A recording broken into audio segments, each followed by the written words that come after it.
Hi, motherfuckers. Y'all subscribe to the video store Bad Boys yet? What? Say what again? I dare you. I double dare you. You know, there's a passage I got memorized, Ezekiel 25:17, and it goes like this. The path of the righteous man is beset on all sides by the inequities of the selfish and the tyranny of evil men. Blessed is he who in the name of charity and goodwill shepherds the weak through the valley of the darkness. For he is truly his brother's keeper and the finder of lost children. And I will strike down upon thee with great vengeance and furious anger those who do not like, subscribe, and spread the word about the video store Bad Boys. And you will know I am the Lord when I lay my vengeance upon you, bitch. Oh yeah, it's about that time when two men come together and get heated in a fun yet non-sexual way. So sit back, relax, adjust that tracking, don't be kind, fuck that rewind. It's time for the Video Store Bad Boys podcast.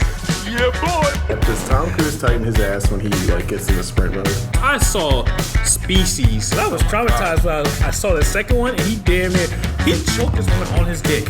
He was like, yeah. I got a lighter, I got no badge, what am I supposed to do here? Who the fuck are you? 1, 2, food's not coming for you. 3, 4, no food no more. 5, 6, you're gonna become a stick.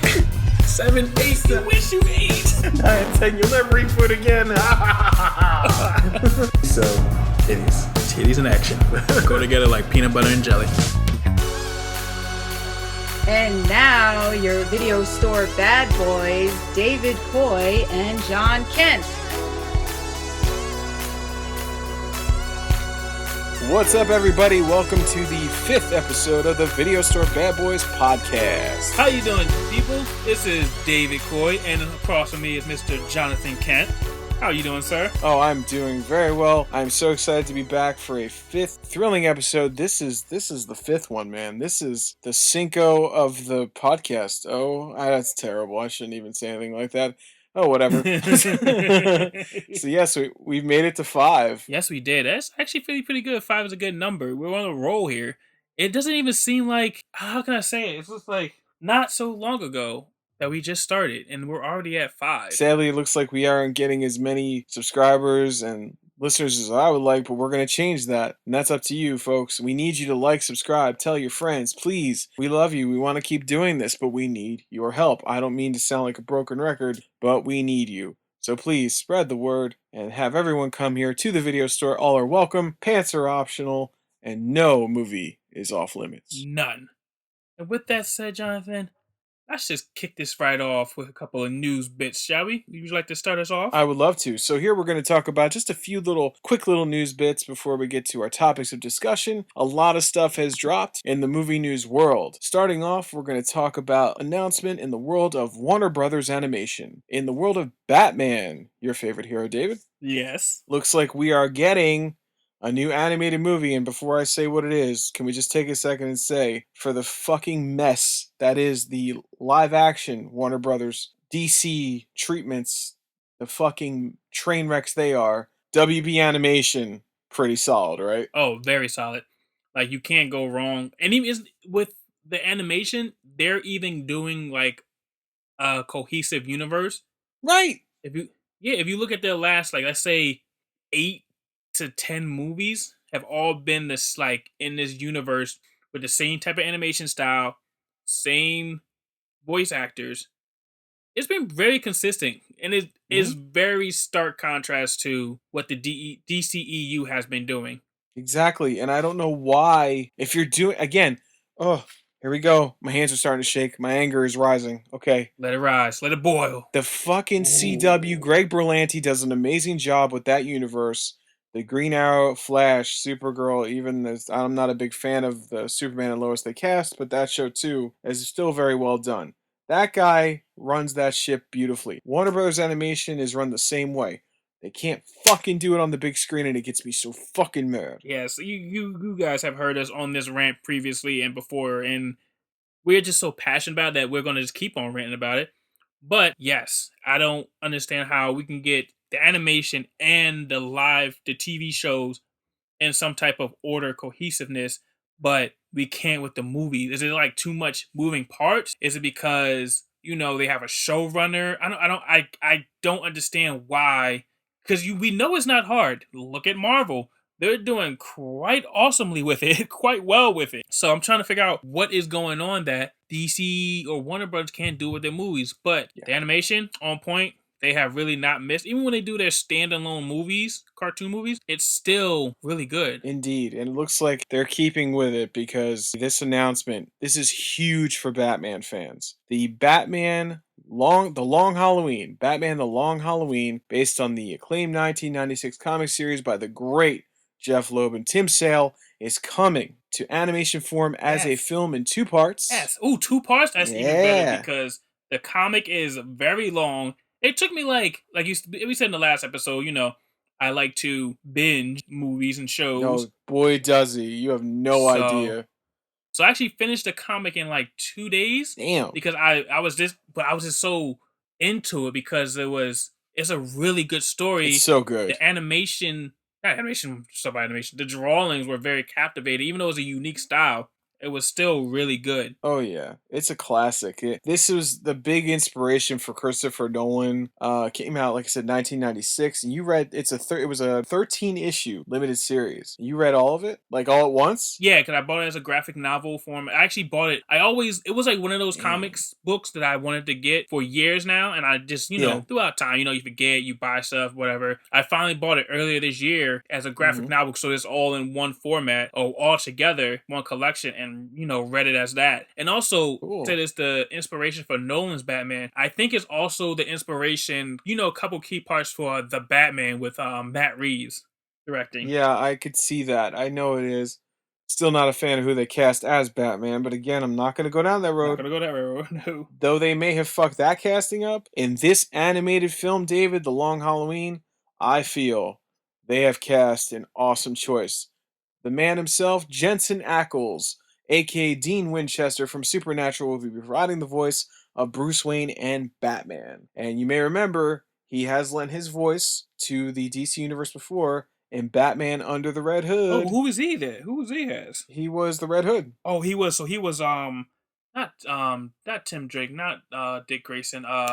Jason Todd. Jason motherfucking Todd. Yes, Jensen Ackles was Jason Todd in the Batman and the Under the Red Hood, and his voice, I feel naturally, like I think he could have pulled it off on the big screen. Like, if you told me he was Batman, I don't know, you're the number one Batman fan, but for me, I wouldn't be mad at that at all. And I think I'm pretty sure it was either he tried for a role of Batman or he tried for the role of Superman. One of those two, I believe he did. He auditioned for, I'm pretty sure. Yeah, I wouldn't be surprised. He has the look and everything, and it sounds like this is, again, a step in the right direction. It's coming out in 2 parts, like I said, similar to Warner Brothers Animation's The Dark Knight Returns, Frank Miller's masterpiece that they brought to the animation screen. That was really good. Yeah, they handled that well, and I think it's probably getting the same kind of love that's getting. So, how are you feeling about this? I mean, it should, honestly. I'm actually very excited because, one, that's one of my favorite comics. More so in the fact that, because it's not like a action heavy. It's really just about the story. It goes into him actually using his detective skills. Like, it's like a long Halloween. This story takes place over, I think, a year. He's like finding clues, like, who is this? It's not like, I like it, like I said, it's not a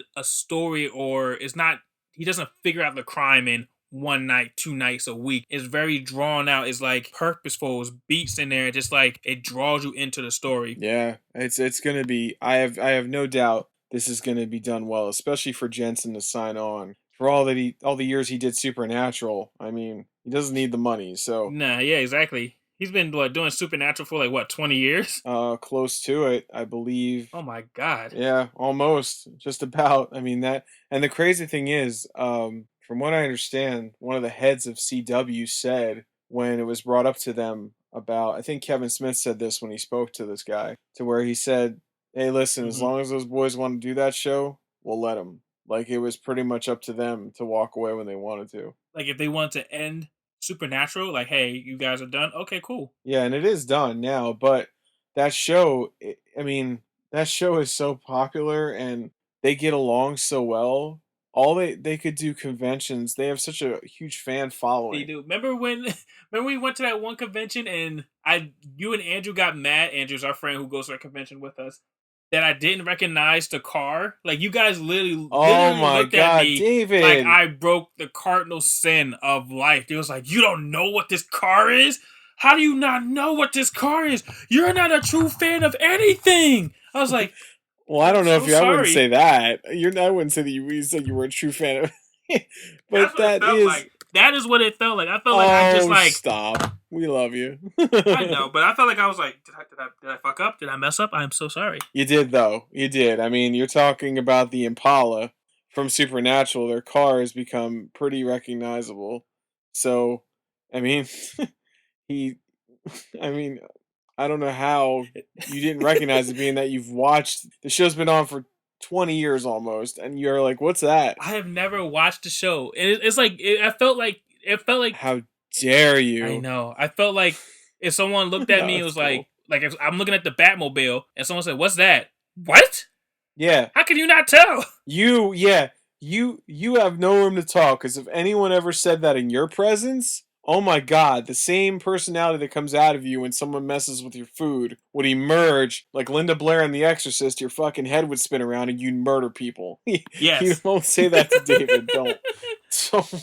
That's why I didn't take Don't it. mess That's with why I his didn't take food. it. I didn't. That's why I didn't take it to heart. 'Cause I was like, I would do the same exact thing. Yes, and you gotta understand, and I've watched Supernatural, a bit of it, a good chunk of it. I know the lore and stuff, but Andrew is a die hard Supernatural fan. Like, he's been there since the beginning. So for you, in the way you said it, see, David has this way of kind of saying things innocently where he doesn't realize how he's coming off, and that was one of those times, because you're like, fuck is that? Like, it's like he's like, what? He was so mad at My you. God, yes. So that's coming later this year. The Long Halloween with Jensen Ackles. I'm there. Are you there? Oh, I am there. Like I said, it's one of my favorite comic books. Of course, I am there. As soon as it drops, midnight, 3 a.m., I am there. Also in the news, I'm sure you all saw, Suicide Squad 2, but it's not really 2, but it is. Directed by James Gunn. The trailers dropped. I said trailers. There was a red band and a green band trailer, which revealed a lot of stuff that we've been wondering about, including I feel the star of the trailer was King Shark. You know his voice by? I'm just saying, I'm green. You got it with the right and the left, and then you got to come in with the uppercut. You know what I mean? I know what you're all thinking listening right now. How did they get Sylvester Stallone? Relax. It wasn't actually him. That was David doing his epic impression of Sylvester Stallone. That's right. Sylvester Stallone is King Shark in James Gunn's Suicide Squad. And I am quite excited. It's when I first heard it, I didn't know that was him, but now when I look back, it's like, it sounds exactly like him. I want to say it's kind of messed up to say, but you know how people make fun of Sylvester Stallone's voice? I feel like that's the voice that people do when they make fun of him. I know, and it's like he's fully aware of it, and he's like, fuck it, I'm just going to go with it. And that's what makes it so funny. It's like, that is the voice that they, yes. It's like when people do Meth Damon. It's like, Matt Damon. Yes, that's a very good pull. But yeah, all in all, I thought the trailer looked pretty solid. I was very skeptical of this. I wasn't the biggest fan of the first Suicide Squad, but after seeing the trailer, I gotta say, I dug it. I really like John Cena. I love Idris Elba being there. I mean, the cast looks very solid. What'd you think? The cast is super deep, and it's filled with I feel like a lot of favorites. And I'm also thinking in my head, like, how did you guys get all these actors? Like, how much are you paying? Like, I feel like most of the budget just went to just hiring all these actors, which I'm not mad at. Dude, you're not kidding. I mean, not for nothing. I get it's James Gunn, and I know it's Warner Bros., but Suicide Squad, the first one, definitely did not light up, the blockbuster board there in terms of income. It did okay, but it certainly didn't destroy the box office. So Margot Robbie now, she's not cheap. You got Stallone doing King Shark. You got, Idris Elba. You got Viola Davis coming back as Amanda Waller, which is fantastic. I mean, yeah, you got some names in here. John Cena. I mean, this guy, don't forget too. Now he's been on the rise. He's been in some big blockbusters, including he's in the Fast and Furious franchise now as Dom's brother, who evidently appears out of nowhere. But anyway, John Cena, I loved him when he was like a standout for me in this trailer, but I loved John Cena ever since I first saw him in Trainwreck. oh yeah, he was so funny in that. Yeah, he was hilarious. And I think that's one of the, to me, that's only the funny movie Amy Schumer ever did. I think she did other ones I didn't watch. They didn't look interesting to me. Yeah, she did that one with Goldie Hawn. It wasn't that great. Really didn't work. Yeah. But John Cena in Trainwreck, yeah, he's great. It was good writing. I think that a lot of that was Judd Apatow, because of his involvement. True, but he does well. Like Kim and LeBron James are great. Their comedic timing is amazing. So seeing him in his trailer, and his energy and the way he plays it so serious, it's like I don't want to say following the steps of The Rock, because The Rock it took him, first movie or two, what it was like, but like Rundown and all that was great. So he's like, and now look at him, he's a big star in movies and action, also in the Fast and the Furious franchise. I don't know about in the later movies, we'll see. But John Cena is like becoming that big star just like The Rock, especially coming from the WWE. And I am not mad at it because John Cena is entertaining. I love him. Same. I love him. It's hard not to love him.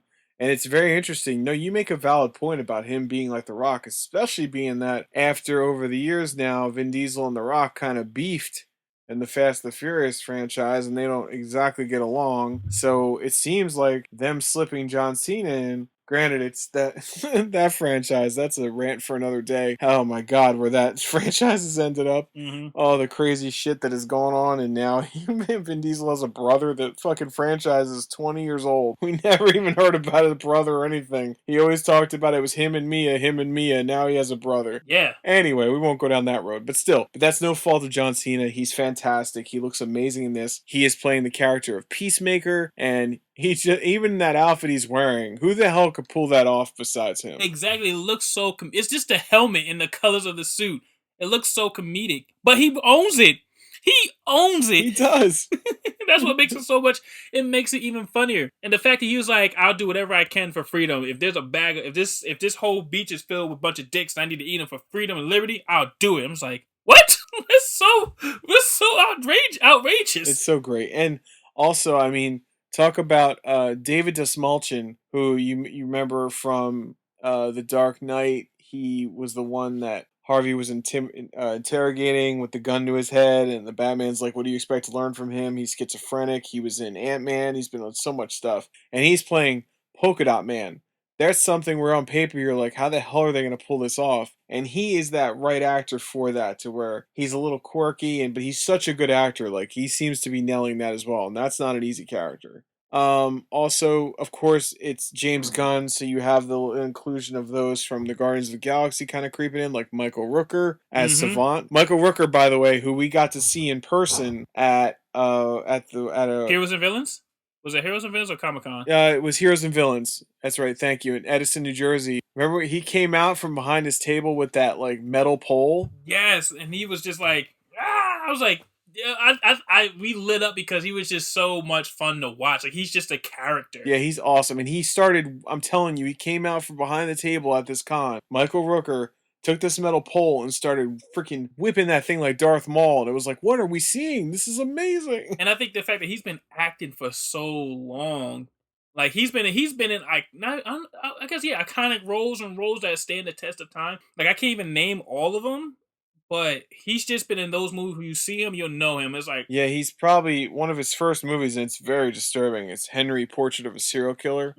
It's a pretty big horror film, but it's kind of low budget. It's very disturbing. I was gonna say, speaking of horror, he was in Slither, which is also a personal favorite of mine. Was that also by James Gunn? I think you're right. Yes, it was. Yes, it was. Good call. He loves Michael Rooker like we all do. Don't forget, Michael Rooker was in Guardians of the Galaxy 2 with Sylvester Stallone. He popped in there. And now he's with him again. They go back to Cliffhanger back in 1993. Yeah. They were in that together. And also, before that, in 1990, you have Michael Rooker starring alongside Tom Cruise in Days of Thunder. But that's just, he has so many roles, but I'm just... Oh, he was. Yeah, he goes back that far. And in good movies, not just, shit. He does good shit. He was even in he was actually in the Belko Experiment with David Desmalchin, Polka Dot Man. They were together, remember? Yes. I feel like that movie didn't get enough praise. No, I love that movie. It's so twisted, but it's so good. The last Suicide Squad, Harley Quinn comes back into the fold? Because didn't she escape? Her character now in that DC universe, I mean, there's so many errors now of between Suicide Squad, Birds of Prey, and this. It's a fucking mess. If you don't even try to think about continuity, cohesiveness, like we talked about, it just doesn't exist. But the other highlight, who I love, is coming back and was one of my favorite parts of that first one, is the great Viola Davis. I love Viola Davis. I think she is so talented. I love everything she does. I didn't really watch Get Away with Murder. I did kind of like the first half of the season, but fell off. But I just love Viola Davis. I love everything she has done. She to me is like the epitome of like she put in that work and she deserves everything she is getting. All the praise, all the love. I just wanted to say, like, the first instant I realized she was a rising star, just amazing, was that movie called Doubt with Meryl Streep and Philip Seymour. Philip Seymour Hoff, phenomenal. And she was a standout. Yes. Among those heavyweights, she held her own. And she only had, what, 5, maybe 10, like less than 10 minutes of screen time. Yep. But those minutes of screen time were so powerful, so emotional. She conveyed so much emotion, everything that was going through that character. She give a quick synopsis. Her spoiler for the movie, if you didn't see it. Her son is, I forgot, it take place in like the 60s or something, where it was still type of racial tensions. Yeah. Her son was like one of the only black kids in this, I think prestigious Catholic school who was being sexually assaulted, groomed by Philip Seymour's priest character. And Meryl Streep was trying to, uncover this, do right. It's like, hey, your son, what's going on. And she had this moment with her saying, what do you want me to do? I can't tell this to my husband because, back then, or just even still now, like her husband did not want a gay son. Her son was, she pretty much already knew her son was gay. And she was like, what do you want me to do? I can't bring this back home. My husband beats him because of this. He's trying to literally beat the gay out of him. He is being abused in school. He's being beaten at home. But at the same time, I need him in this school to have a better life for him. I can't have him out here in a regular school because there's no future for him. It's like, what do you do as a mother? And she conveyed all that emotion, John, everything. It was just like, you felt it. I love that scene so much. I'm like almost like about to cry because it was just so powerful. Like, I felt like, I don't know if she got nominated for that, but if she didn't, she should have. But it was just so powerful. It's like, she was like, what do you want me to do? I want him to have a better life. I want him to do better, but if this is what it takes, then so be it. It's like, that was such a tough position for a mother. And it was just like, she conveyed all that in that part. Since I saw that one part, I fell in love with her. I fell in love with Viola Davis. Yeah, I think we all did. And that movie came out in 2009. And you're talking about this was Oscar nominated all over the place. This was Best Actress Meryl Streep, Best Supporting Actress Amy Adams, Best Supporting Actress Viola Davis, Best Supporting Actor the late great Philip Seymour Hoffman. The screenplay was nominated. I mean, this was a heavyweight when this came out. This, Meryl Streep. This, when you see this shit come out at this time, it's like, oh, yep, Oscar.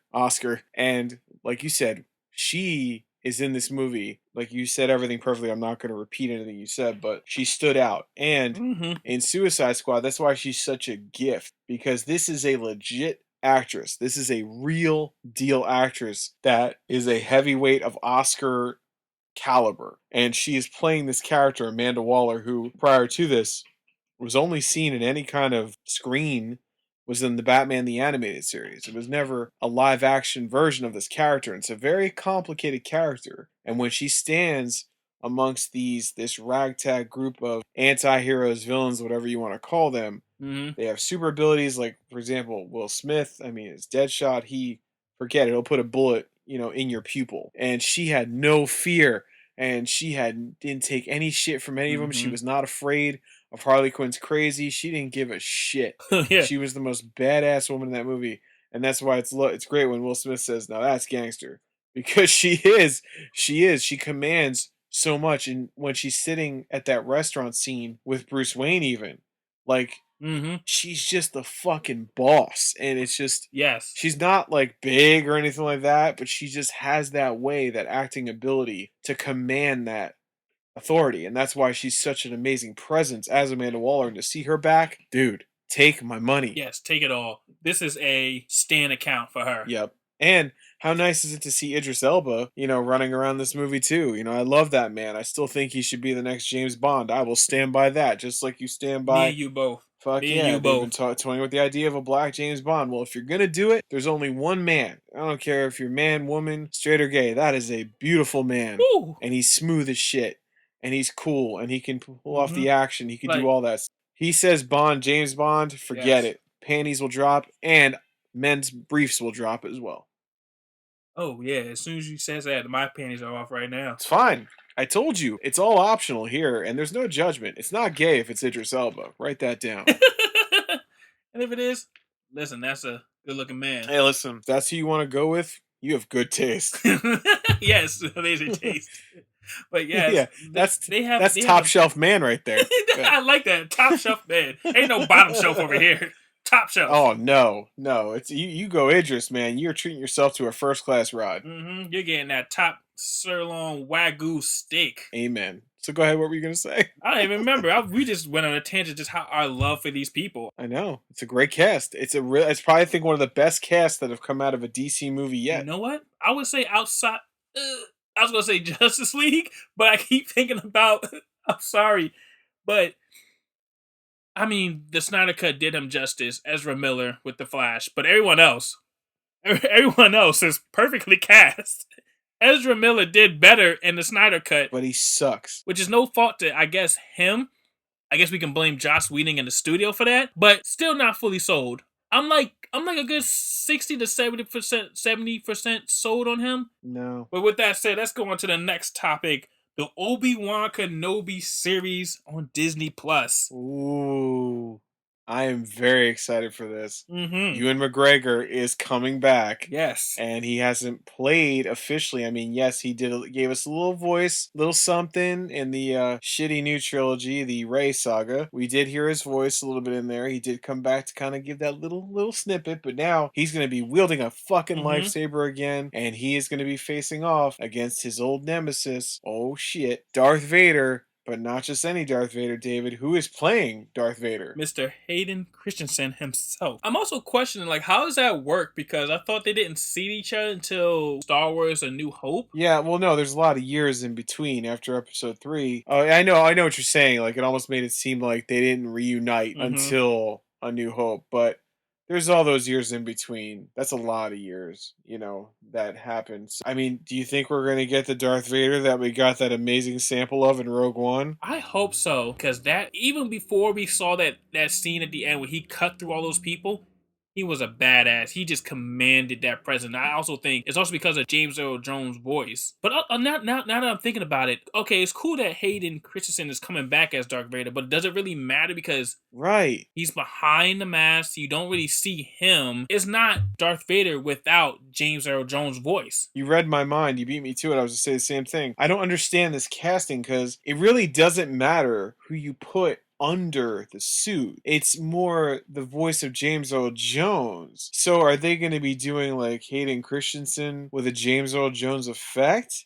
Are they going to be talking about the scenes where Vader has his mask off? Because that's what I don't understand at all. Because are we going to be doing flashbacks? Because he has aged, so I don't know if you can pull that off. Hayden Christensen, or Hayden, I'm just going to call him Hayden. I feel kind of bad because I love him. I loved him, especially I love him as an actor. I like him as an actor. Do we really need him in that role? You can save a couple $100,000 to hire him and just hire somebody else. Yeah. Because like I said, all that matters is the voice. Yeah, I mean, we're not getting an Anakin Skywalker like series here. You're not de-aging him to do that.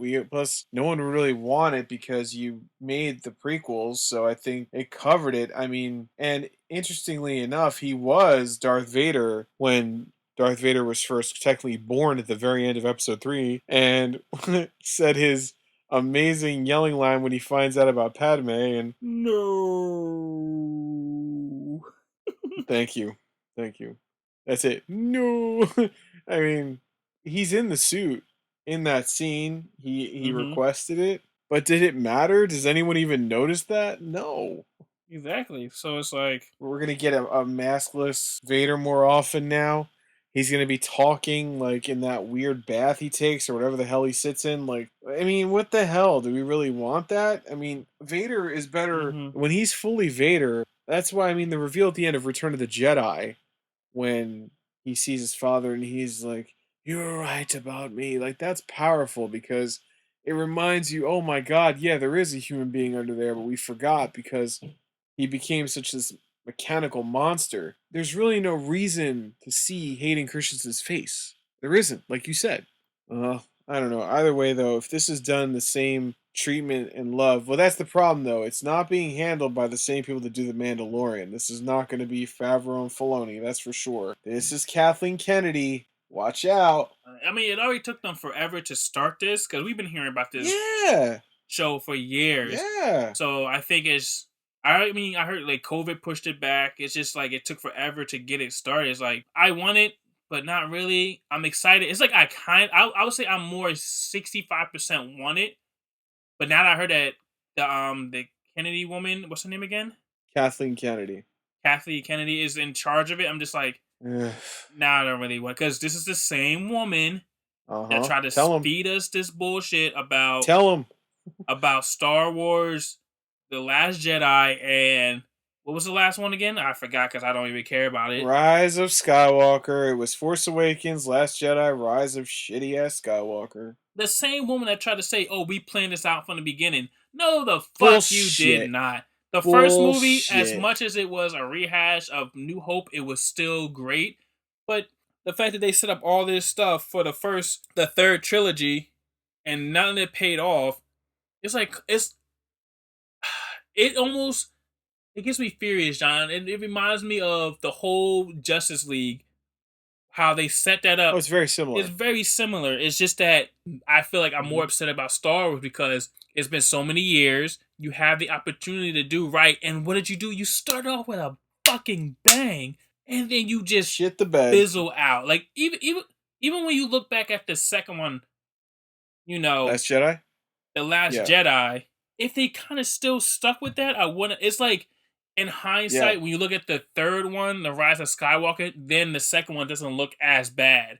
But if they kept it going with what he set up in the second one, then the third one would have. It's like they literally just like said fuck everything he did in the second one and just like we're doing our own thing. Like Palpatine, we're gonna go on a rant. I don't want to go down there. Just know that they screwed. They screwed us over with that. They did. And tried to lie shit in our face. At least with Justice League, they didn't really try and sell us a dream. This is like they did their own thing. They the studio does what they always do. They screw up. We hear this all the time, but they really tried to sell us a dream. Like, oh, this was planned since the beginning. Oh, this is the direction we wanted to go. Okay, your ass. You can sell us that dream if you want to. We're not dumb. Okay, it was planned. It was planned since the beginning. Really? So you brought a J.J. Abrams on who essentially made a remake of A New Hope, then got rid of him, brought on Rian Johnson to do something drastically different, completely different to where they don't even feel like they're in the same universe, these two movies. He did all these things to make it unique, to change the lore, everything else, and then you didn't like what he did, so you brought J.J. Abrams back. You pretty much, so Rian Johnson undid the things that J.J. Abrams did. Then J.J. Abrams came back and undid what Rian Johnson did. So now you have these three movies that don't even feel like an organic trilogy. They're a fucking mess. They're totally all over the place. They feel like three completely different movies. But that was all planned. Shut up, lady. Exactly. We're not dumb. Fuck you. That's what it comes down to. Fuck you. Yeah. But yeah, it's coming. It should be out hopefully within next year. Who knows with COVID how it's going to go, but it is on the way. But in other news, moving on. The great Jordan Peele, David, director of Get Out and Us, has another movie coming. Yes. We don't know what it is. We don't have no details. All we know that it stars Steven Yeun. Is it Yeun? Yeun? Am I messing up Yeun? Yoon. Steven Yeun. Yeun. Sorry, I apologize, everyone. I'm doing my best here. Steven Yeun from The Walking Dead fame as Glenn. I am still hurt. Spoiler alert. Died in The Walking Dead. Yeah. Bludgeoned to death. I am still hurt by it because I loved him.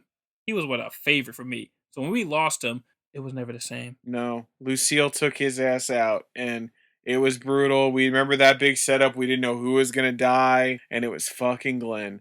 But Glenn seems to be okay now. He's with the great Jordan Peele. And just like with Get Out and Us, Jordan Peele's other two masterpieces he made that he wrote, produced, directed, just like that, all secrecy, same as always. We don't know what this movie is going to be. Who knows? I'm guessing it's going to be horror. I think it's going to be at least a thriller, at the very least, because Jordan Peele is very good at, you know, Get Out was his first venture out, and he came out swinging. Us followed it up, still swinging. I'm still waiting. He didn't direct Candyman. That's I wish he. he did. I think he produced it at least. Yeah, but I wish he put his directorial skill on that. With the way he did, oh my god, the way he handles scares and suspense. Mm-hmm. Oh my god, he would have what he would have done with Candyman. Not that I'm taking anything away from whatever's coming down the road for that remake, but still, Jordan Peele, he's up there, man. I think he's one of the most brilliant directors to come along. Started out doing sketch comedy, Mm-hmm. Key and Peele. You know, who doesn't love them? Emerges as this amazing filmmaker who, to me, is as good as Hitchcock when it comes to doing suspense. And yes, I will use that name with him. He's that good at it. To where, and that's why I know he tried the Twilight Zone. I know it didn't really land that well, but he's brilliant. And I know whatever he's doing, he hasn't missed for the big screen. I like that he doesn't really put his name on a bunch of projects. He just sort of takes his time. Like you said, he hasn't missed, so it's like I have high hopes for this, and everything even involved in is pretty good. So Real quick though, before we move on, if you could see Jordan Peele, we'll each say one, direct one movie that you would really love to see him do of an existing property, what would you like to see him do? Yeah, like not one that he wrote, produced, directed. Like he's coming on, he's directing, and maybe he'll do something to the screenplay. But it has to be like similar to Candyman, like an existing movie franchise or property. Good, I know the go. thing. The thing. That's what I would like to Ooh, see him do.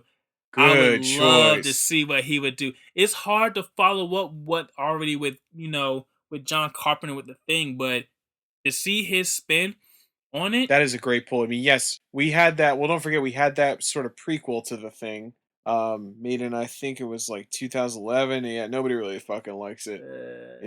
Yeah, and the thing was, I heard they actually did the same with the. I can't even say the original because the one with John Carpenter was also a remake, but they was going the same vein as that one with more practical effects. But they end up doing it over again right.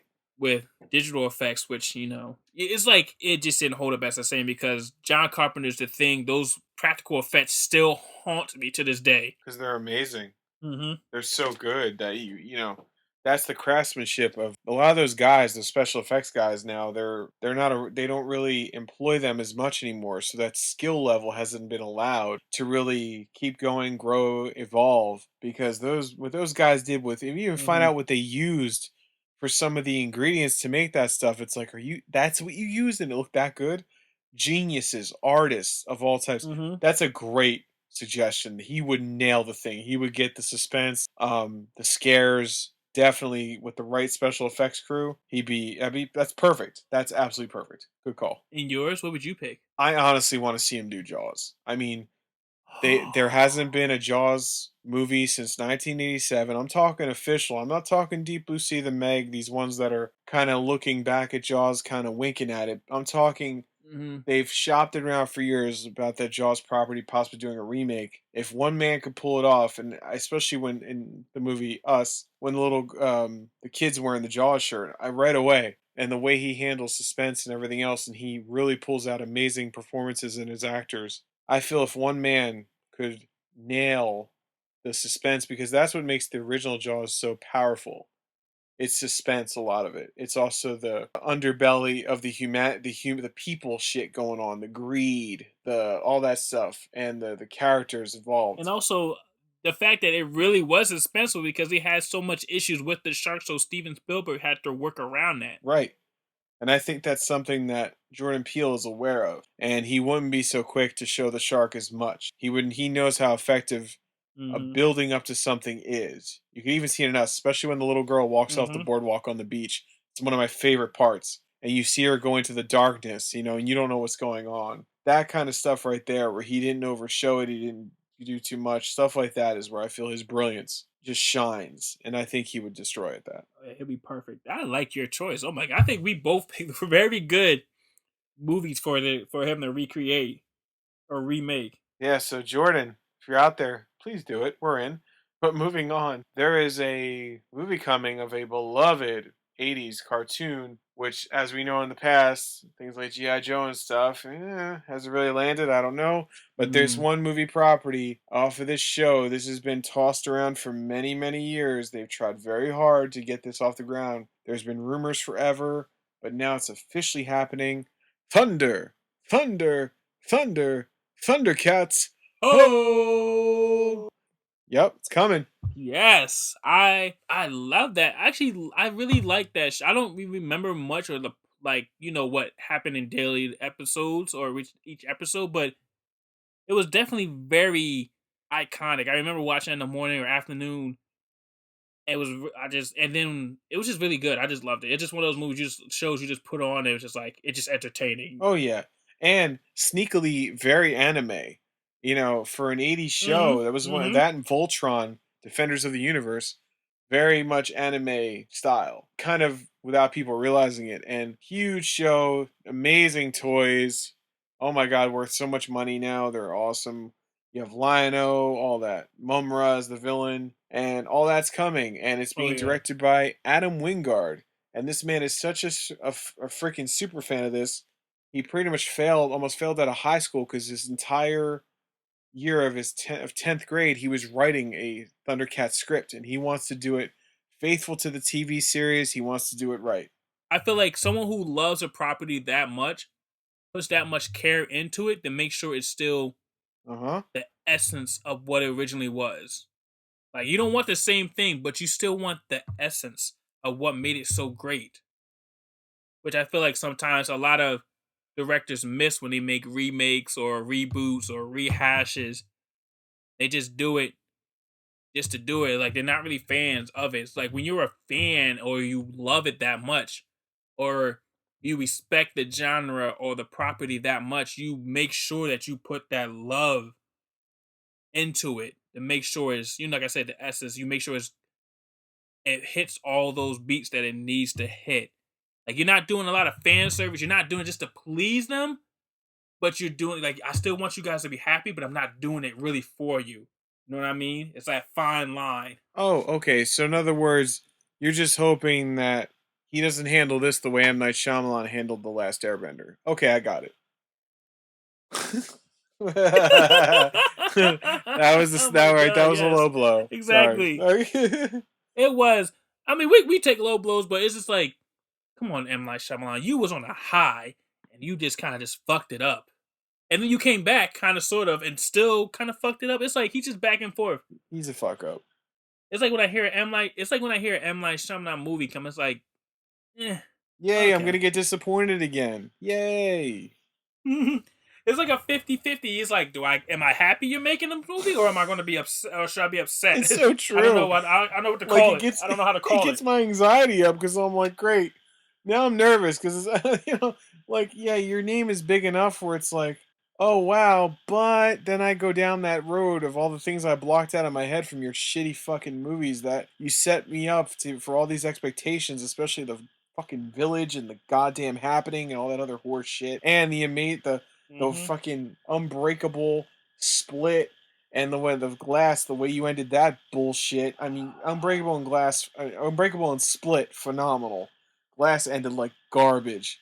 I don't even want to get started on that rant. But anyway, yes, but Adam Wingard, the reason why you should all be very happy this is in his hands is this man brought us the most recent blockbuster that both hit theaters and HBO Max. Getting into our next topic, The Two Titans finally hit the big screen and HBO Max. Godzilla vs. Kong. Woo! We have here in this corner over here, almost 300 to 400 feet tall. Oh, he's a king of lizards, a king of monsters. He roars, he got breath that will blow you away, literally. Godzilla! And over here on this corner, we have the king of kings, the king ape. Beat his chest. Oh, you can't hold him down! King Kong! That was awesome. Wow, that was very good. That was awesome. Thank you. So yeah, this thing dropped, and um, holy shit, holy shit. You know, they built up to this shared universe. Started with Godzilla 2014. Then we followed Mm-hmm. up with Mm-hmm. Kong Skull Island. Then Godzilla King of the Monsters, Mm-hmm. and now they finally came together. And interestingly enough, in Kong Skull Island, he was a younger Kong. Took place in like the late 60s, early 70s, around there. And now he's full grown Kong. Let's get into it. Kong, Godzilla versus Kong. David, what'd you think? I loved it. I saw it 3 times already, and I'm not. And that, I was listening, like I was listening to our last podcast a couple. Like I just realized too. That's the best thing about these movies being dropped on streaming. You can watch them multiple times. Yep, for So 30 I was just days. exactly. So I just kept watching it because I was like, did I miss anything? Oh, let me. I can rewatch it again. Oh, I got nothing else to do. This is a great movie. Let me watch it again because it's that entertaining. Yeah, and I gotta say, the runtime way smaller than I thought it would be. I was expecting like I didn't look at it when I hit play. I was expecting like 2.5, 3 hours. This thing came in under 2 hours. Yes, it was very lean. Like you say, it was very lean. But it's Very like lean. they, it wasn't fast paced. It wasn't moving very quick. It was a nice pace, and it hit everything it needed to hit. It didn't have too much extra. It didn't have too less. It had exactly what you needed. Like as you're watching it, Right. you're like taking one place to another, to another, to another, and it's not. It was very, I guess, evenly paced. That's the word I'm looking for. Indeed. And the most important thing they got right is when you have a movie where it's this versus this, don't cheap out on the fights and focus on that. This is what we're here for. And that is exactly what Adam Wingard did so beautifully. Didn't cheap out on the fights at all. These two beat the shit out of each other, and it was amazing. Yeah, watching them whoop ass, I was just like, oh, this is oh, they're really trying to kill. It Yeah. wasn't like I'm just gonna give you a little touch up, a little bang, but no, they was really going at it. Like I'm trying to kill you. I was like, the movie just started. You're trying to kill these. You're trying to kill each other already. That was the only thing was getting into it. It was, I mean, first of all, I want to get into the positive before I nitpick. Go ahead, because I'm ready to nitpick too. The movie looked phenomenal. The effects amazing. They both looked incredible. Yeah, they put they time into making sure like they knew where we was like what we wanted to see and where they did not needed to cheapen out, and that was the effects, and that was them fighting, and that was like they did a good They job. did, and definitely gave the right amount of fan service. You don't feel like anything was cheaped out on. You don't feel robbed. I felt like it earned the right to be a little longer in the story portion because I kind of felt there were some plot holes and some questions that the movie left me with that were not answered. And the way certain things, like, okay, let's get into it. Godzilla attacks Apex at the beginning, the lab, right? Mm-hmm. Just starts fucking up people, killing innocent people. Now, in Godzilla King of the Monsters, this was not who he was. And what I was thinking was because, especially original Mecha Godzilla, who, spoiler alert, is the secret Yes. villain of the movie, what I was thinking was that that was not actually Godzilla. What I thought was it was actually Mecha Godzilla because in the original, as the battle damage happens, you see that underneath it's actually Mecha Godzilla posing as Godzilla. And that's what I thought was happening here, but that wasn't the case. There was no mind control going on. And I just feel they didn't really explain why. I know they kept saying he did it because he's attacking Apex. I get that, but why the fuck was he doing that? Why was he snapping? Why was he going so ballistic? It was really, I don't feel, maybe I missed it. You've seen it 3 times, so maybe you're more well informed than I am. But I just didn't see, like, was Mecha Godzilla putting off a signal? Was something being set off that pissed him off? Like, I didn't really get why he was doing that. I think they explained, not explained, but they at least showed it when they did the test in Hong Kong. Like Godzilla sensed Mecha Godzilla because one, I think it was using the neural network of King Ghidorah.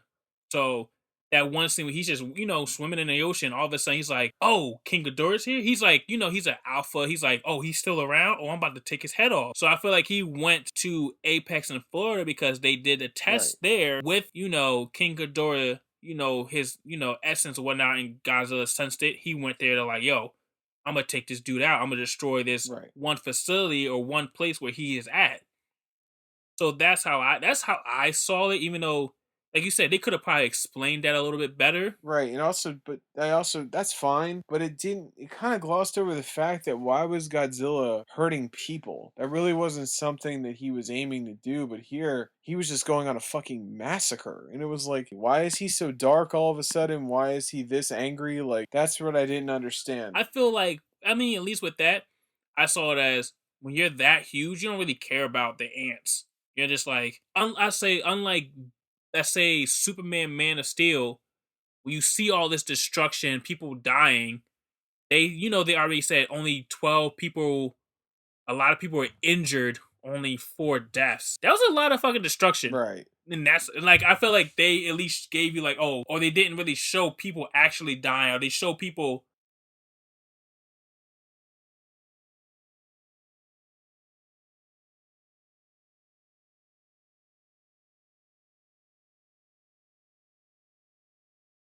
They can focus on what they want. It doesn't change the fact that Godzilla killed a lot of motherfuckers. Like that's a huge body count in Florida. Like that's like 9/11 level traumatic terrible incident that probably should be addressed. Also, the fact when he attacked Kong in the ocean, I'm pretty sure that a lot of people died. That's the other thing. He's killing military people. Like he didn't do this before. Remember in the other movies, like they were following behind him. And he remember he showed up, and they were able to kind of communicate with him. He didn't just fucking tear shit up. And that's what I mean. This was a different Godzilla, and that's what I just feel was not explained properly. Like why is he this fucking vicious? When it comes to King Ghidorah, all bets are off because that man almost killed him.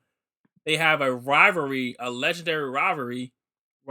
Sorry, I can't pronounce shit anymore. When you're against like your nemesis, you think I care about collateral damage? No, I'm coming here to fuck you up and fuck you up good. Yeah, it's true. I got you there. But it's all good. I mean, it doesn't deter me from enjoying the movie. It's just one of those things where it was like, where it's like, okay, so Godzilla's really pissed off now. All right, and all right, it's their fault. Fine. But the other thing too is, good lord, when I really thought about it, they treat Kong like dog shit. Like when you really pay attention to it, he really gets the shit end of the stick throughout not like everything. Like even on Skull Island, he was just living there in peace. They fucking start bombing him and he's forced to go into war and everything else, and then throw him in this simulator. He knows it's a simulator. He doesn't want to be there. He just wants to go home, and they're like, no, fuck you. It's Kong, he's another alpha. Godzilla's another alpha. It's like we don't want them to fight, so we have to kind of hide him away from Godzilla. Which I'm also thinking, how did Godzilla not sense him and just like come through the dome and just blow the thing through? Like, blow a little hole. See what I mean? There's just shit that doesn't add up. Because then when he's in the ocean, like Godzilla does sense him and immediately goes full attack, and like without even any hesitation. I feel like they left out the scientist who was pretty much controlling Mech Godzilla. They left out who he actually was. His name was Ren Sorozawa, who is the son of the monarch scientist Ishiro Sorozawa, who was played by Ken Watanabe, right? Exactly. That is his son. The same guy who was so indebted and loved Kong and was Godzilla. That he sacrificed himself. Yes. And was the same guy who was like, let them fight. Like, why did you I feel like only we know that because I feel like we watched the explanations, we pay attention, we're reading these blog stories, but they didn't explain that in the movie. No. They just like, hey, this is my tech officer, blah, blah, blah, blah. And that's it. Like, he deserved much more praise than that. You just like kind of cut that out. Like, excuse me, who is he to us? You could have told us, like I can say, it was a lean runtime, but I mean, you could have spared a minute or two explaining his importance. Like, why would you cut that out? Yeah, just like I also feel, that got shortchanged. I also feel that you introduce the Spanish Wes Craven, as I call him, Walter Simmons, this guy, the head of Apex. You introduce his daughter, right? And they're not there long, and they are wiped the fuck out. It's like, all right. Oh, yeah. I was kind of surprised that his daughter, called Mia Simmons, that's the character, but the actress is Isra Gonzalez. I probably mispronounced her first name. She was an asshole. She was kind of a little bit of a dick. She was. But her surprising death, I was like, ooh. That was quick. I was not mad at it. Yeah. But I was kind of happy. But I will say this. I felt like the Godzilla trailer. Okay, let's just start off this one. I feel like it's a trope now when you have two baddies that fight each other. There is always something there that's bigger than both of them that they have to team up and fight. There's only one time that didn't happen. Freddy versus Jason. You're right. But That's very true. don't think that they were no among the many scripts that they wrote for that. There were drafts where like Pinhead from Hellraiser came out, shit like that, where they had to come together. Ooh. Right? And I know. Ooh. But that's pretty much but I'm saying what they put on the screen that didn't happen, but like most of the time, yes. Yeah. Did you kind of feel the human characters really were kind of just there? Oh, definitely. Especially Millie Bobby Brown's father, Mark Russell. I felt like, dude, I couldn't wait to talk to you about this. Yes, he's so wasted in this movie, and he's such a good actor. oh yeah, I felt like he was just a glorified cameo, like an extended cameo of that.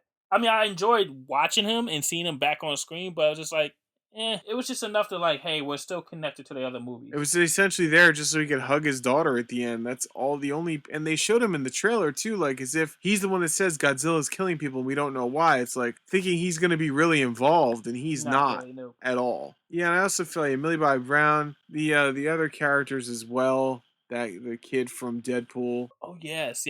Julian Dennison. Yes, thank you. Yeah, he was there. I mean, yeah, he typed in a password, but my whole point is, if you deleted them from this movie, would it matter? Yeah, not really. I did like Brian T. Henry's character as Bernie. He was definitely entertaining. He stole the movie. He was so good. He was the only good. Because even Alexander Skarsgård, he was kind of forgettable. Like, he wasn't even anything special. Like, they kind of set up like maybe he'd be this action guy in the movie, but not really. He's just kind of there. I will say this. I'm not mad at it, per se, because we know why we was there. We was there for them. We was there for Godzilla versus Kong. But it's still, I would like to have a little bit more oomph in the movie. They could have had a little bit more, but I mean, like I said, we was there really for the fight. Yeah, we were.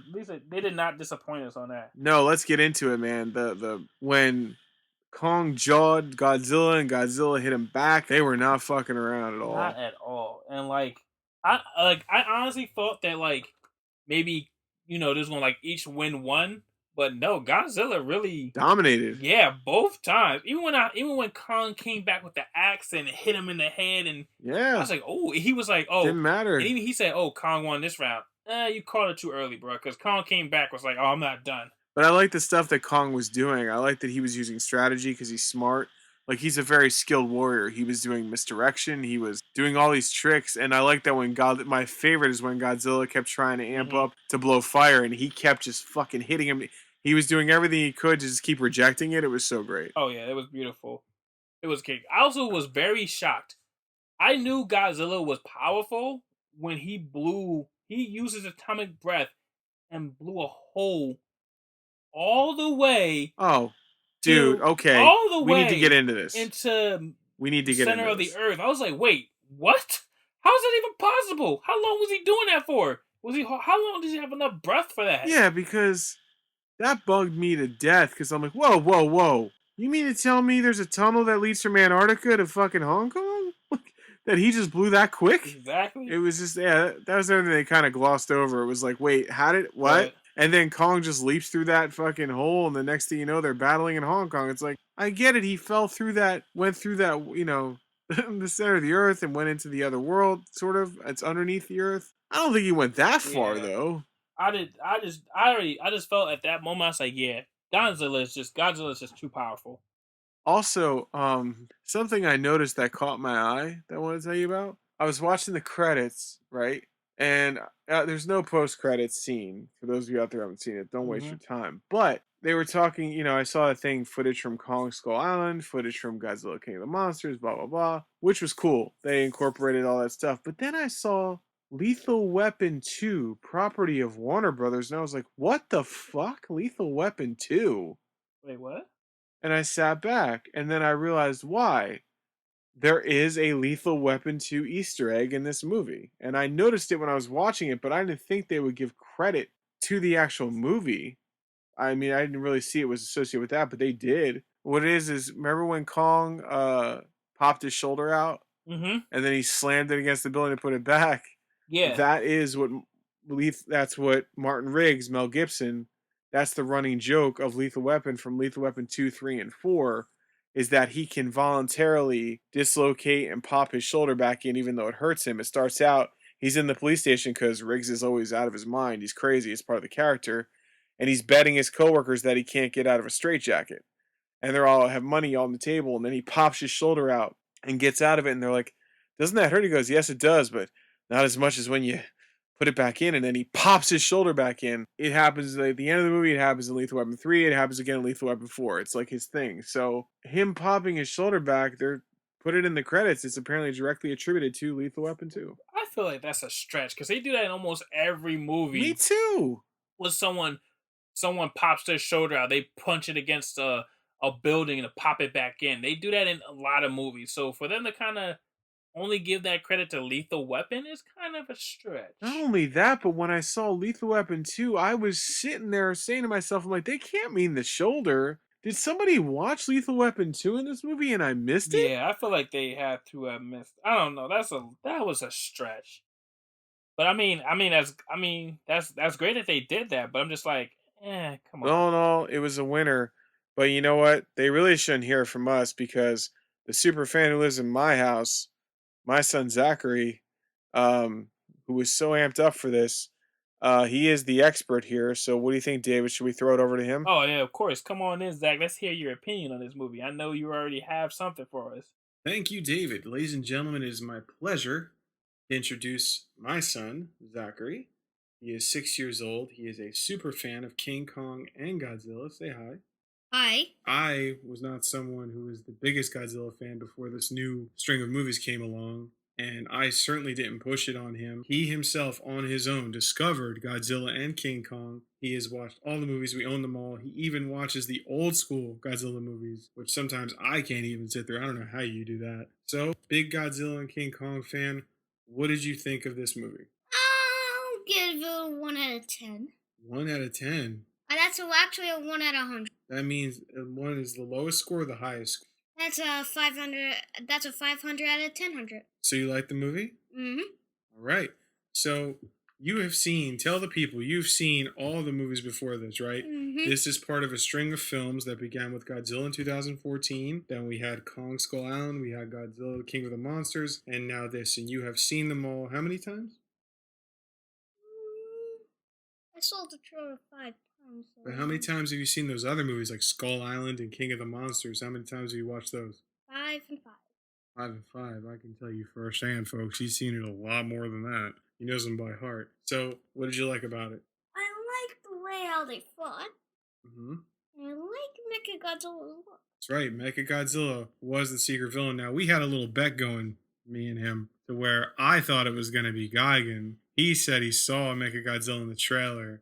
I didn't think it was, but it ended up being true. So now that I lost, what do I owe you?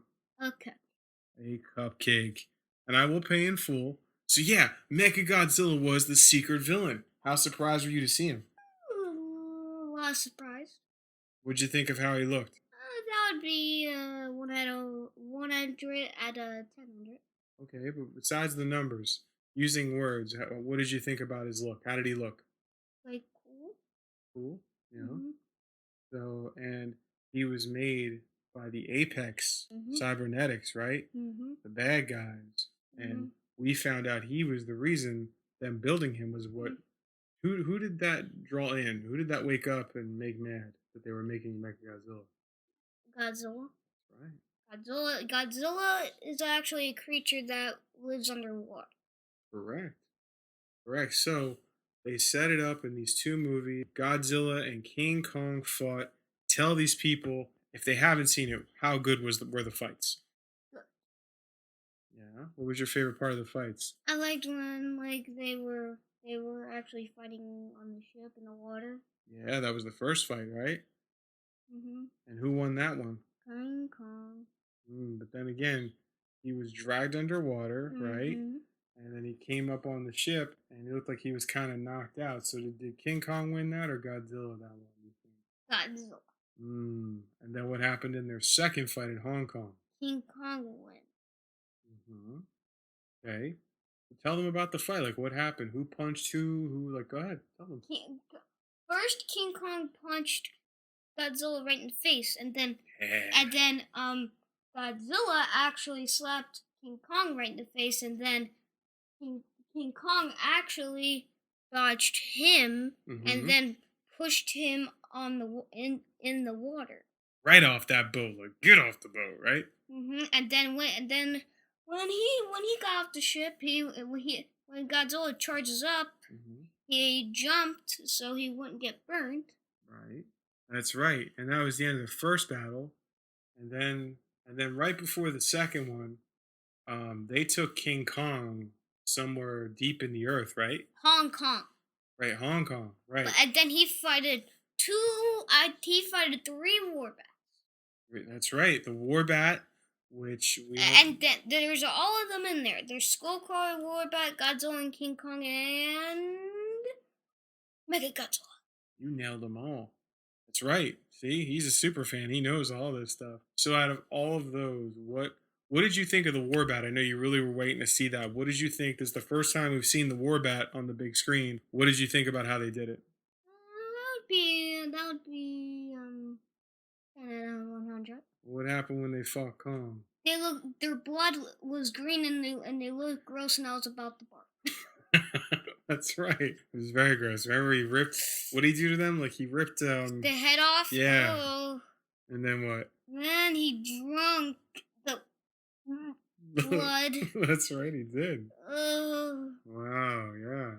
Then he and Godzilla fought again. And this time Kong brought what with him? What did he bring from his, what he found out was his home underneath the earth? Was that, what did he find? What did he bring with him? Axe. Right. And Diamond axe. when him and Godzilla fought again, he had the axe. Tell the people what happened. Well, Godzilla, when he was about to blow his fire, King Kong dodged it, and he jumped up, he dodged it, and then he punched King Kong with it, and then he stabbed him with it, but Godzilla punched him. Yeah. And what ended up happening to Kong? He passed out. Yeah, Godzilla beat him down, right? So, do you think that meant that Godzilla won the fight between them? Does that make Godzilla the supreme winner? No. No?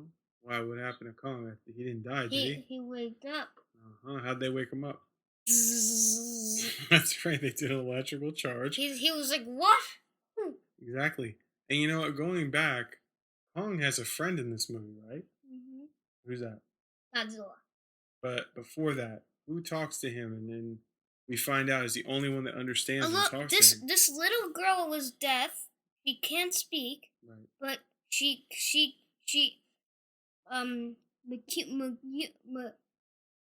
communicate with gorillas. Communicate with people who are dead. Death, I mean. Okay, yeah, that's right. She was actually doing sign language. Because gorillas can actually do sign language. And she was talking to him, and they figured that out. And King Kong's sort of a ape. He's sort of a giant ape. Right, he is. He is. So what happened? So they brought Kong back from the dead, and he got up, he looked around, and he saw who was fighting. Godzilla and Mechagodzilla. Right. And then what happened? He wanted to fight Godzilla. But did anyone stop him, or did he go after Godzilla again? No, he didn't go after Godzilla. He went after Mechagodzilla, actually. Wow, that's when they teamed up, right? They finally realized, hey, we got to work together, because at first Mechagodzilla was being controlled, right? And then everything broke out, and then he got electrocuted, and then the guy who was controlling him got electrocuted, and then he actually wasn't controlling it anymore, and then it was controlling itself. Very true.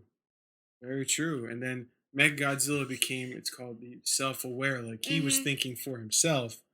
He escapes. Yeah, he was like, you're not controlling me anymore. That's right. And then he was running around attacking all of Hong Kong, right? Poor Hong Kong in this movie, right? Jeez. Hey, Godzilla, King Kong, and Mechagodzilla just trashed it, huh?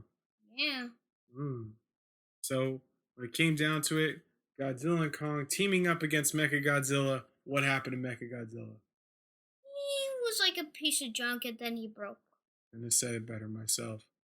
They made that big old scary mechanical monster a piece of junk because they are both kings, right?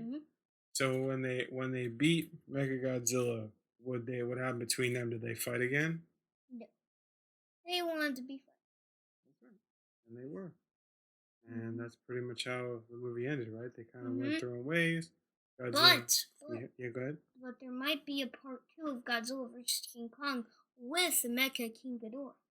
Wow, that would be really cool. Because they showed a skull and it was Ghidorah, right? That they had the tubes pointed into. And that guy in King of the Monsters, he had a smile on his face. When King Ghidorah's head was right there. He had a smile on his face. You think he has a plan? Yes. What do you think his plan is? To create one head is the real, one head is the robotic, and then 2 heads are the regular, and then it has like a belt and stuff like that. Yeah. And then it has mechanical wings and big feet, big yellow feet, and then that's Mecha King Ghidorah. That is awesome. That sounds so great. You thought of that yourself? Wow. That would be an awesome sequel. What else so you definitely think they're going to come back together again? There's going to be another one? We watched this at home today, right? And what kind of shirt are you wearing? Godzilla vs. King Kong. That's right. And we had our snacks and everything, right? Now, let me ask you real quick. How do you feel that, because of coronavirus, we couldn't see this in a movie theater? How did you feel about us watching it at home? Was it good? Yeah, good. Cool. You had a good time? But what about if they made like a part 3, like Gremlins versus Godzilla versus King Kong? Like, Gremlins versus Godzilla versus King Kong. And Gizmo walks in the water and he doesn't even know he's gonna multiply all these different gizmos that he's gonna keep multiplying. And that's why Godzilla and Kong have to come back, because the gremlins have now gotten into the ocean. They are completely multiplying like crazy. Who can we call? No, we gotta go call them. But go ahead. What if they made like a part 4, like Godzilla versus King Kong versus Tremors? Tremors, yeah. He recently watched. Zachary here watched Tremors. All 4 of them. He watched 4 of them. Starting with the 1991, starring Kevin Bacon and Fred Ward. Very classic film. And you enjoyed those, right? So you're saying, what if the Tremors fought Godzilla and Kong? Would that be part 4? Yeah. You're writing some really good sequels. Hollywood, if you're listening, just get a pen and paper. He's got all the ideas right here, right? And Jaws might be, but they're like Godzilla vs. King Kong, like part 5, like facing all 4 Jaws. That'd be wild. You just made so many universes come together, and how cool would that be? How about all the monsters from different movies roared to them? You're on fire right now. You're creating a whole cloud of ideas. You are brainstorming a level that is a hurricane. All monsters that are all from different movies face Godzilla and King Kong. You heard it here. Even old school Godzilla movies. You heard it here, folks. He just gave you a bunch of sequels. He gave you an official review. This is Zachary, my son, throwing it at you right now. So in closing, Zach, if there's someone out there that says, hey, should I see this movie? Should they? So with that, this was my son Zachary and his official take on Godzilla vs. Kong. Goodbye.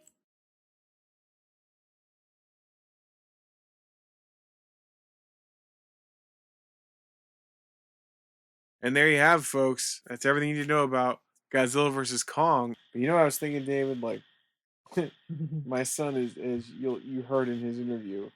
He mentioned some movie titles, some movies he's been I kind of showed him. He asked me, and I was on the fence about it. Like, he really wanted to see Jaws. Like, he's into monsters to no end. Like, Yes. He's definitely taken after his old man in that regard. But he's only 6, and it's that kind of thing where once a kid sees something they shouldn't, you can't remove that image from their mind. Yeah.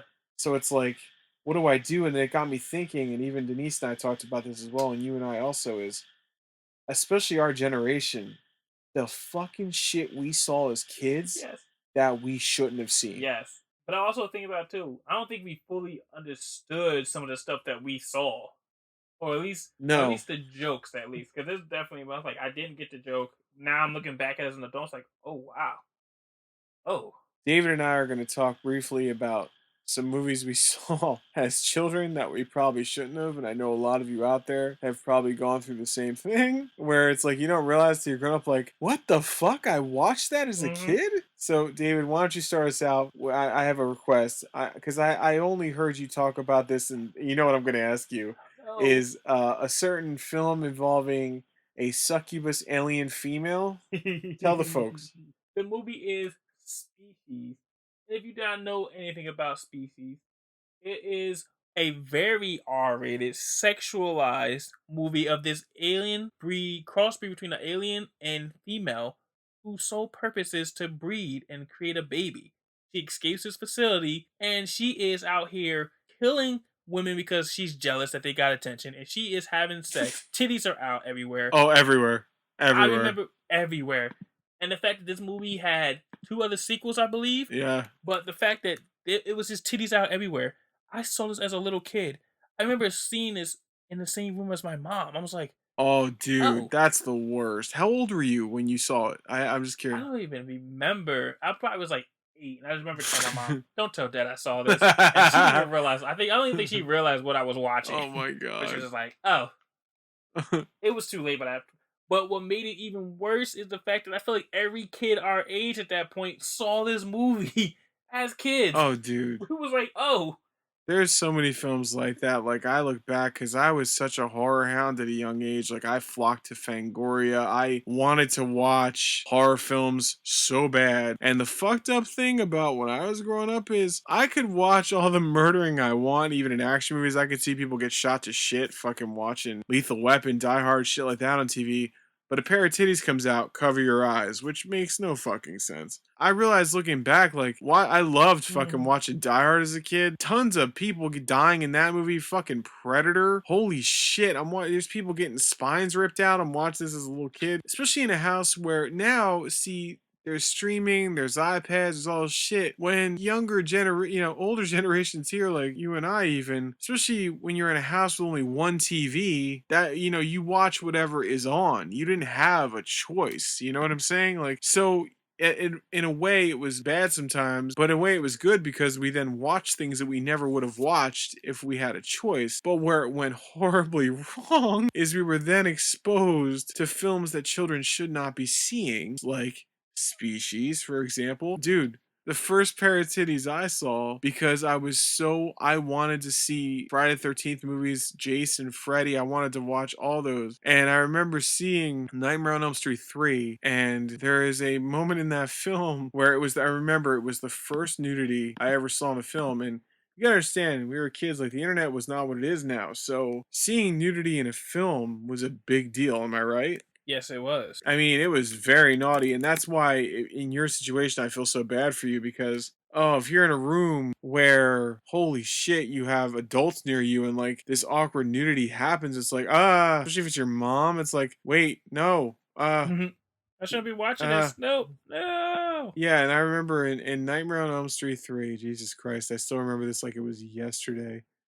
There's a character in the movie, Joey, and Joey's deaf. And they're all in this facility being studied. They're all like mental cases, but he can't hear. And then there's this whole dream sequence where Freddy is posing as this hot blonde nurse. And titties pop out, similar to Species. And I was like, oh my God, I felt so naughty watching it. And then I thought Freddy Krueger was so cool, not realizing until later on, wait a minute. This motherfucker was a child molester and a child murderer. They focus on the murderer part, but kind of gloss over the fact that no, he was a fucking molester, and kids, especially of the 80s and 90s, loved Freddy Krueger, loved him to death, like, not realizing, yeah, that dude who you think looks cool with the claw and all, he touched little kids. It's just, yeah, like, you kind of forget, like, whoa, that's why the parents went after him, because he was touching little kids. He should have actually been a priest. They just would have just reassigned him. Easy enough. He would have never died. He would have just gotten transferred, right? To another boiler room. Oh my God. He's like, all right, we're going to need you to go over here. But yeah, they totally like kind of leave that out. That's another one I remember seeing. I also remember, oh my God, This was the worst, bro. Dude, I was at a friend's house and I remember that was the first time I ever heard of the Terminator or whatever. Like, his fucking dad was watching Terminator, the first one, OG Terminator, right? And I feel what often gets forgotten is when Arnold Schwarzenegger emerges for the first time, the Terminators arrive naked. He gets up, starts walking to the camera, his dick is swinging in the wind. And that's the first time I really noticed a grown man's penis, and it was like, ah, It's down to your knees. yeah, I still remember feeling because then his dad's right there, and I'm like, what is this? What? I didn't know what it was, and I remember feeling so uncomfortable because yeah, rewatch that scene. For those of you who want to see, it's not left to the imagination. You see Arnold Schwarzenegger's dick swinging in the wind. I remember one movie I watched was that I shouldn't, but I love it now. I mean, I loved this movie with Bad Boys. Like all Oh those yeah, sexual jokes and people dying, I was just sitting there like, ha ha ha ha ha. I loved it. I was yeah, I enjoying know it. you don't realize. Yeah, you don't realize what was I watching? Definitely. You know what else is another one now? Because I realize now my son watched it and he was fine. Like I was so scared of him seeing the Jaws movies. I didn't want him to get. I was worried about if it would fuck with him or as a dad. I don't know like how he's gonna affect him. I know me, my sick ass. I loved that shit when I was a kid. So, but I just felt bad because then if I scar him, that's my fault because I let him watch it. So, but honestly, the first Jaws, really, like this is beloved by everyone, and a lot of kids love watching Jaws, right? It's a fucking attraction at Universal Studios. But what often gets forgotten, I mean, the first movie, everything everybody focused on, you're gonna need a bigger boat, yeah, all that cool stuff, smile, you son of a bitch, all the things, but completely gloss over the fact that a child gets murdered on camera, gets eaten alive, and dies. Should we really be seeing this as kids? Like, this is fucked up. It's not even like, there's not even like innuendo. No, Jaws comes up and a fucking volcano of blood emerges from the ocean. This kid's fucking flopping around. It's like, holy shit. Dude, and even at the end too, when Quint dies and Jaws bites him and you hear the crack and he goes, blood, and he spits up that blood, it's like, ah! Ooh, yeah, that was violent. Yeah. I got one. Go ahead. RoboCop. Oh, motherfucker. You stole that. That's so good. That is so true. So many kids fucking watch it. It's like one of the worst movies.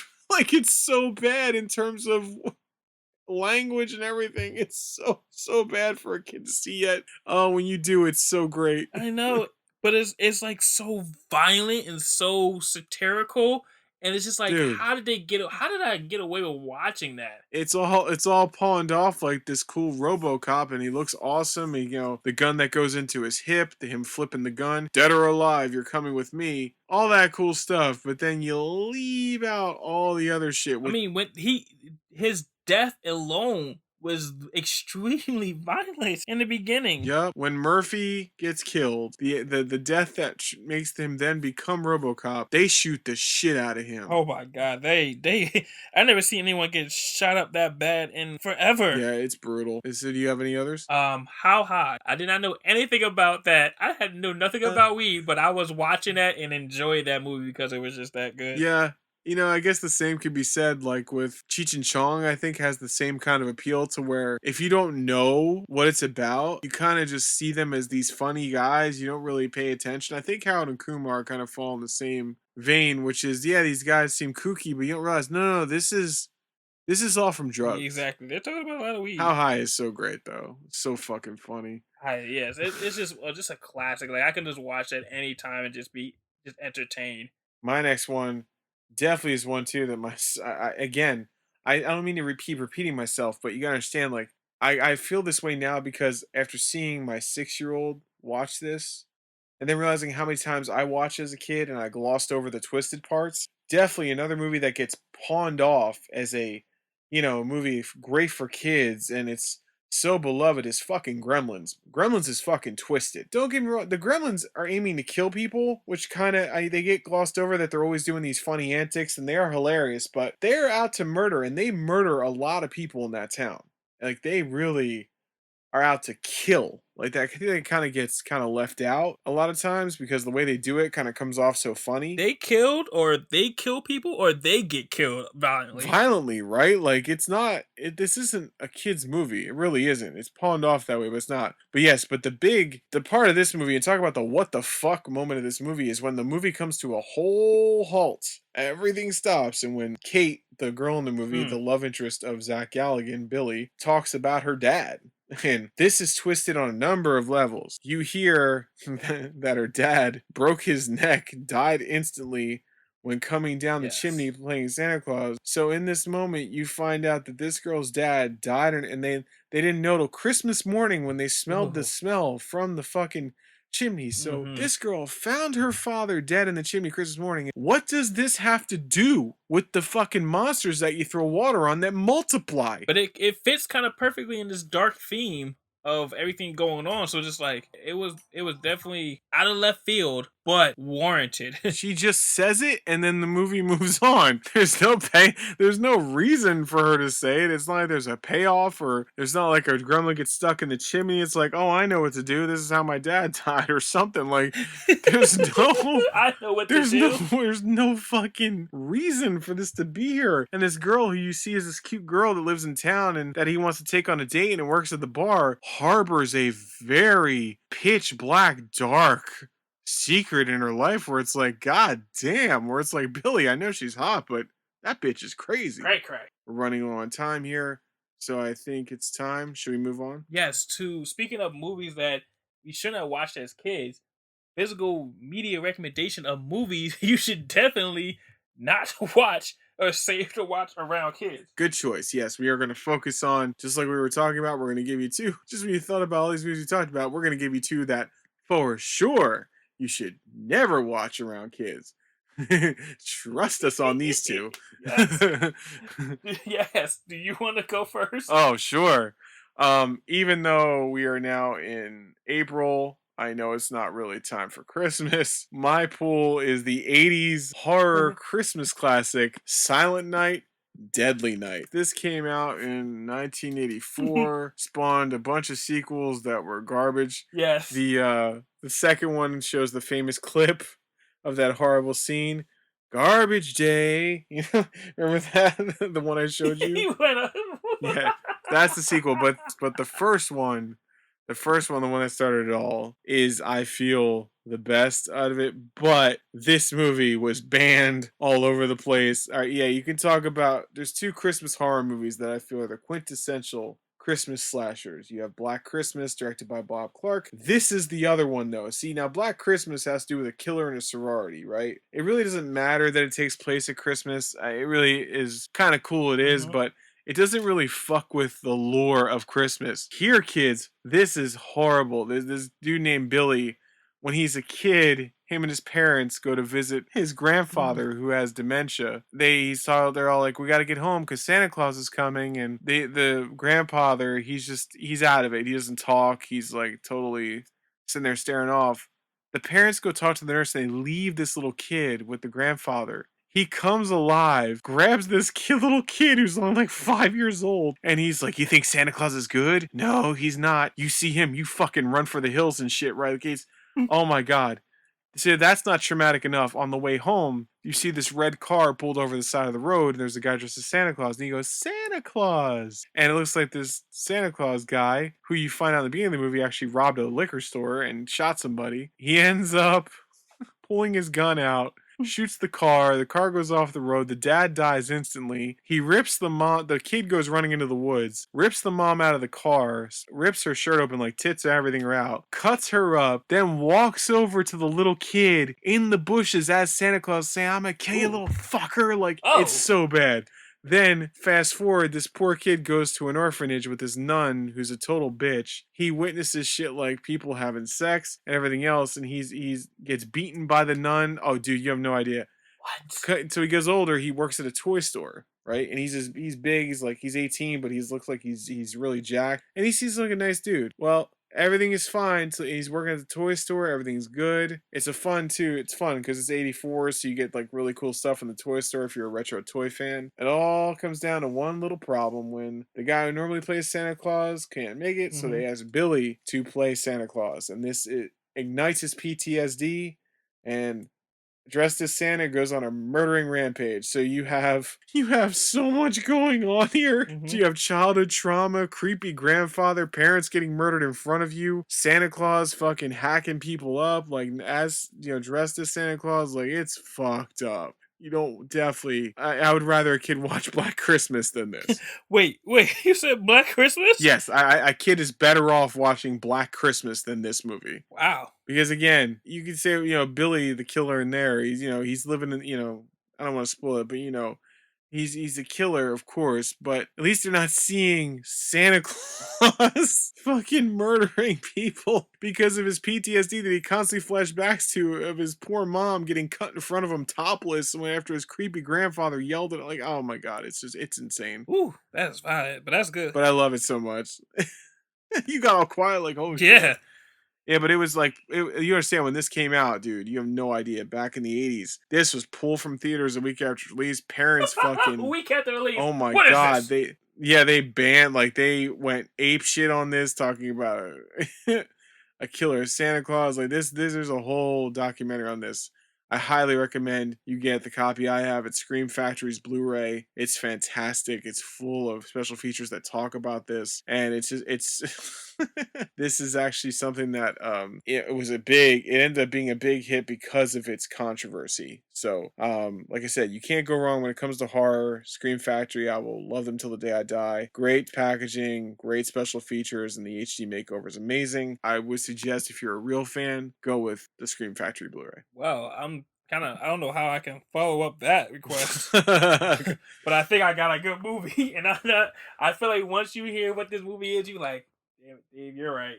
Definitely not one for kids. Go ahead. So, DVD recommendation, R-rated Sausage Party. Oh, you motherfucker. I was going to pull that. I was going to say that. I was like, please don't say that. This close. I was like, oh, yeah, dude. Talk about, and it's funny you say that. We were in FYE a couple weeks ago. My son saw Sausage Party sitting in the comedy section. He goes, "What's this?" I took it from his hand and put it back so fast. I'm like, it's a cartoon. Nope. And that's what makes that movie so fucking funny. Great choice. Yes, because it's like you would think it's actually for kids, but it is completely not. It is far from it, especially the ending. Oh, I might watch it tonight, but Jesus, man. And that's what makes it. Yours wins. His wins, hands down, I concede. Because, holy shit. I mean, at least with mine, you have the cover of Santa Claus holding an axe to where you can see off the bat, this isn't for kids, probably not for kids. This one, on the other hand, has 3D animated characters. It looks like every other animated movie that comes out. Exactly. Which makes it worse. So it's just set you up for failure. It does. And I just think about when this movie came out, how many fucking people went to see this in a theater thinking it was for children and maybe glossing over the fact that it was R-rated and found out the hard way what it was really about. Yeah. Yeah, exactly. It's R-rated, so why would you take your kids? And it's made by the people Seth Rogen. It's called Sausage Party. Automatic, I'm thinking in my head, this is gonna be a dirty movie. Maybe not as dirty as it was in my head when I originally heard about it, but God, it is dirty. Yes, so there you have it, folks. Sausage Party and Silent Night, Deadly Night. 2 films guaranteed to fuck a kid up if they see them, or your money back on this podcast. With that said, everyone, I hope you enjoyed this episode of podcast because we love talking about it. We got into the good stuff, some deep stuff, some funny stuff. Definitely, I hope you wrote down a lot of the movies that we said that you please don't watch with your kids. I mean, if you want to, that's on you. I mean, I personally would not recommend watching Sausage Party with your kids. You might screw them up for life and have to explain to them the birds and the bees earlier than you want to. But with that said, I would like y'all to like, subscribe, follow us. We got more heat coming down the pipeline. Just keep on listening. We're going to keep on getting. Oh, that's right, David. We're now on social media. Look at us. We're all up in there, aren't we? Why don't you Mhm. tell them about it? We are on Instagram and on Twitter, and just find us at it is at the Video Store Bad Boys. Okay, that is both the same on Twitter and Instagram. There you go. Very easy to remember, at the Video Store Bad Boys. Come on and follow us. We're going to start posting silly shit up there, everything else. We're also going to hot link the YouTube episodes as they drop. This way we want to make it nice and easy for everyone that you can just come and join and listen. And we're also going to post a bunch of other nonsense too, all in good fun. So please come on over, follow us, check us out. I hope you guys have a good day. I hope you enjoy. See you next time. Yes. And thank you very much, David. Once again, he is David Coy. I'm John Kent. And before we leave, David, I'm so sorry. There was one other thing I wanted to mention to you. Sure, anything. So I was thinking about Godzilla versus Kong, right? And do you remember the Peter Jackson 2005 King Kong movie? Yes, I do. I do. With Jack Black, I believe, right? Jack Black, yes. And Yes. in that film, Kong battles a T-Rex on Skull Island. It's still, and it's a hell of a battle. It's very well shot. And at the end of the movie, right? Spoilers, when Kong falls off the Empire State Building and dies, Jack Black said it was actually beauty that killed the beast, meaning the beauty of the woman that he, took a liking to was the reason he died. So my question to you is, Yes. if it was beauty that killed that beast, what killed the dinosaurs? The Ice Age. The Video Store Bad Boys podcast is a double pop collar production. Be on the lookout for the Video Store Bad Boys on all of your favorite social media platforms. If you like what you heard, like and subscribe. The Video Store Bad Boys will return next week. Bye.